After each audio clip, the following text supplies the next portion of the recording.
بسم اللہ الرحمن الرحیم۔ السلام علیکم ویورس، پیارے ویورس، کبھی آپ درزی کی دکان گئے ہیں؟ کسی ٹیلر کے پاس کپڑے سلوانے کے لیے، یا خواتین درزن کے پاس کپڑے سلائی کروانے کے لیے؟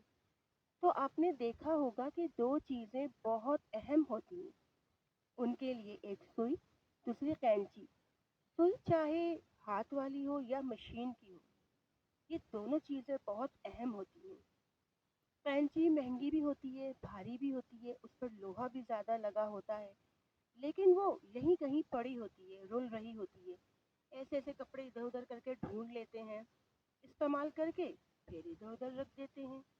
اور جو سوئی ہوتی ہے نا، سوئی قینچی کے مقابلے میں چھوٹی سی ہوتی ہے، سستی بھی ہوتی ہے، لیکن اس کو استعمال کرنے کے بعد کسی ڈبی میں رکھا جاتا ہے، کپڑے میں لپیٹ کر رکھ دیا جاتا ہے کہ کہیں یہ گم نہ ہو جائے، اور جب وہ نہ ملے یا مشین کی سوئی ٹوٹ جائے اور اس کو بہت ہی ضروری سلائی کرنی ہو تو یقین جانیے بہت مشکل ہو جاتی ہے، کام رک جاتا ہے۔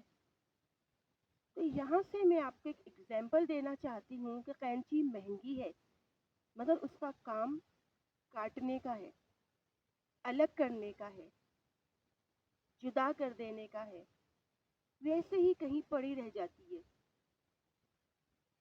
سوئی جو ہے وہ چھوٹی ہے، سستی ہے، اس کا کام جوڑنے کا ہے، سینے کا ہے۔ تو اپنی زندگی میں چاہے آپ چھوٹے بچے ہی کیوں نہ ہوں یا آپ بڑے ہیں، آپ کی قدر و قیمت کوئی نہیں جانتا، ہمیشہ جوڑنے والا بنے۔ خاص کر خواتین کے لیے میرا مشورہ ہے کہ کبھی بھی قینچی نہ بنے، خدارا۔ آج کل تو یہ حال ہو گیا ہے کہ خواتین ہی آپس میں ایک دوسرے کو کاٹ رہی ہیں۔ اکثر ہم سوچتے ہیں نا، معاشرے میں مرد بہت زیادہ ظالم ہے، لیکن آج کل خواتین خود دیکھ لیں، اپنے گھروں کے اندر حال دیکھ لیں، ایک دوسرے کو کاٹ رہی ہوتی ہیں۔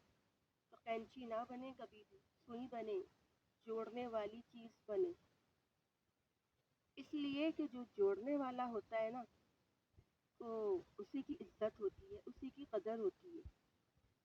اپنے بچوں کو بھی یہ بات سکھانی چاہیے اور خود بھی اس چیز کو سمجھنا چاہیے کہ لوگوں میں جدائیاں ڈالنا، لوگوں کو توڑ دینا، کاٹ دینا، پلیز اس بات کو ایوائڈ کرنا چاہیے۔ ہم سب کو یہ بات سوچنی چاہیے کہ ہمیں سوئی بننا ہے، ہمیں قینچی نہیں بننا۔ کہیں پر تو یہ حال ہے کہ ساس بہو کو برداشت نہیں کر رہی ہے، اور کہیں پہ یہ معاملہ ہے کہ بہو جو ہے وہ ساس کو برداشت نہیں کر رہی ہوتی، نند کو بھابھی میں خامیاں نظر آتی ہیں، بھابھی سے نند برداشت نہیں ہو رہی ہوتی ہے، اور کہیں پر بھائی آپس میں دوسرے کو کینچی کی طرح کاٹ رہے ہیں۔ تو ہمیں یہ بات سوچنی چاہیے، ہمیں ایک چھوٹی سی چیز سے اپنی زندگی میں مثال لینی چاہیے کہ ہمیں سوئی بننا ہے۔ سوئی کی قدر و قیمت زیادہ ہوتی ہے، جبکہ چھوٹی سی سستی چیز ہے۔